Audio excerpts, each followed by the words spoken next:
Hey everybody, it is Richard's Vinyl Taphouse. We're at the end of November and it is cold here. Woke up this morning, it was 12 degrees, it's barely 15. Thank goodness the heating is on. Want to talk about some pickups for the month of November. One includes a contest that I won and some new, couple of new releases, some whatnot finds, and a very interesting album that we'll talk about. First of all, thank you, M. Fidelity Dave. I won his London contest. Spin of the wheel and my name came up. I didn't know for a couple of days, but finally got a hold of him and received all the goodies. An amoeba bag for my record buying enjoyment. Undoubtedly the best sounding copy of London Town I have ever heard. It's a Japanese pressing. I've tried out several copies of this. I think I have had three over the years, and they never sound good. This sounds excellent. So I have a newfound appreciation for London Town. Um, a single Rolling Stones single of I Can't Get No Satisfaction, backed with what was on the back? Under the Assistant West Coast Promotion Man. Don't know this one. I know I Can't Get No Satisfaction, of course. Great single, sounded fantastic.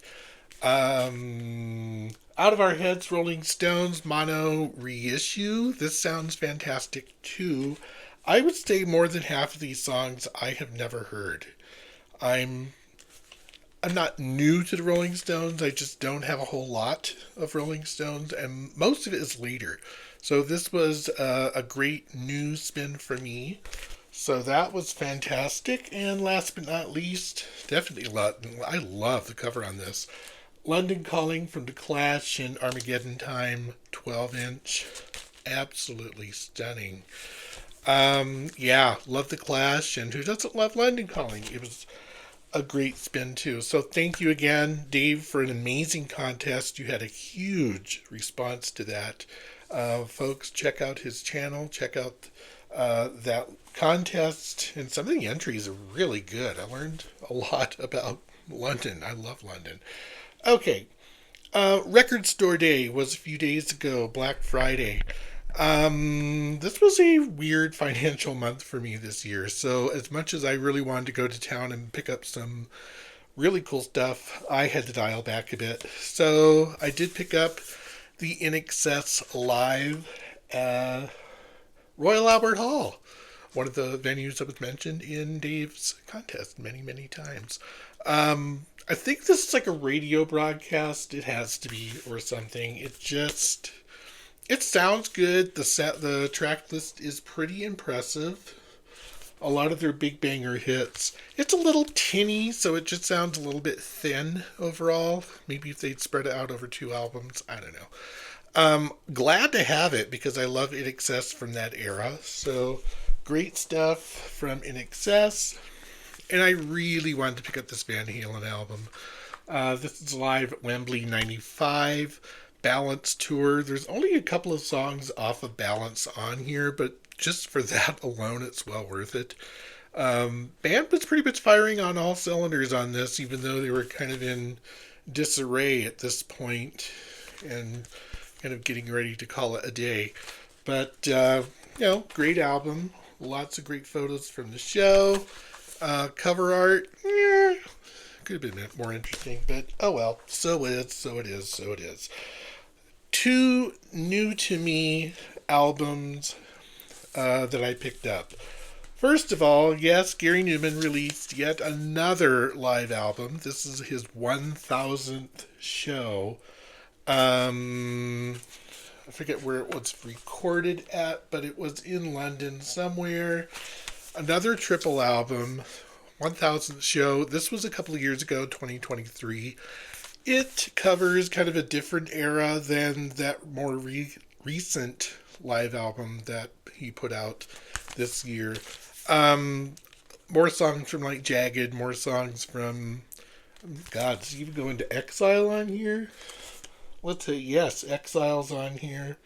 Songs from Splinter, In a Dark Place, Here in the Black. So between this album and the last live album, whew, it's like, 40, 50 Newman songs. They're great giant compendium of sounds. Good album. This one is unique, and I have to thank Mike Vinyl Spiral for this one. Um, I'll just jump into it.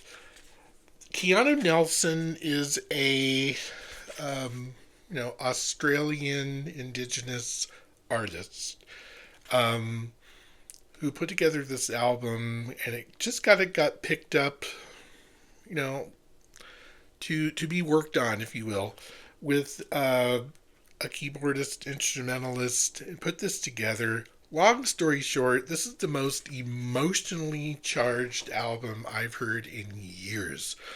Keanu's voice is fascinating. He sings both in English and his native language. So, call this like Australian Indigenous music. Talk about an album of longing and wanting and loneliness, pining for family, pining for going home. It's all in here, and it's really deeply fascinating album. Yeah, I think Mike agrees with me when I called it otherworldly in a recent chat about this. Black vinyl, but it is so good. Um, I picked this up through Amazon fairly cheaply, but I know it's available on Bandcamp for sure. So look up Keanu Nelson. Do check this out. This may be the most fascinating album I have bought in many, many years. I think I've only had this for about a week and a half, and I have played it 7 or 8 times. Played it this morning too. So Keanu Nelson, great stuff. A couple of whatnot finds. I go to kind of a value vinyl auction on the regular and kind of look to see what comes up. This one surprised me. This is Frankie Goes to Hollywood's 2 LP greatest hits of Frankie Goes to Hollywood. Bang. I kind of wanted this for a while just to kind of have all of the big hits. I definitely have, the first Frankie album that was huge. Bought that back in the day. This is good because it kind of combines a little cross section between that first album, Liverpool, and some others. So kind of a neat find with Frankie Goes to Hollywood. Last but not least, this one came up a few times in the auction and I kept losing. It's a U2 12. It's basically a 12-inch of a celebration by U2. This came out for Record Store Day a couple of years ago, I think. It is only a couple of tracks that are kind of reworked. So a celebration, then a celebration studio outtake, Trash Trampoline, and the Party Girl, which is kind of a more put together version of Party Girl from the Red Rocks album. Two versions of that. Oh, one that is live from 2015. So it's kind of interesting to hear the original version of Party Girl and even a newer live version. Great little pickup on the cheap. Both of those were like $5 or $6 total. I was willing to do that. Keeping it short and sweet this month. So thank you again, Dave over at M Fidelity, for the contest prize. I appreciate that muchly. Is definitely getting some spins in the house. And I hope everyone's Record Store Day and November in general went well. What will December bring? Only time will tell. All right, we'll see you soon. Take care, everybody. Bye.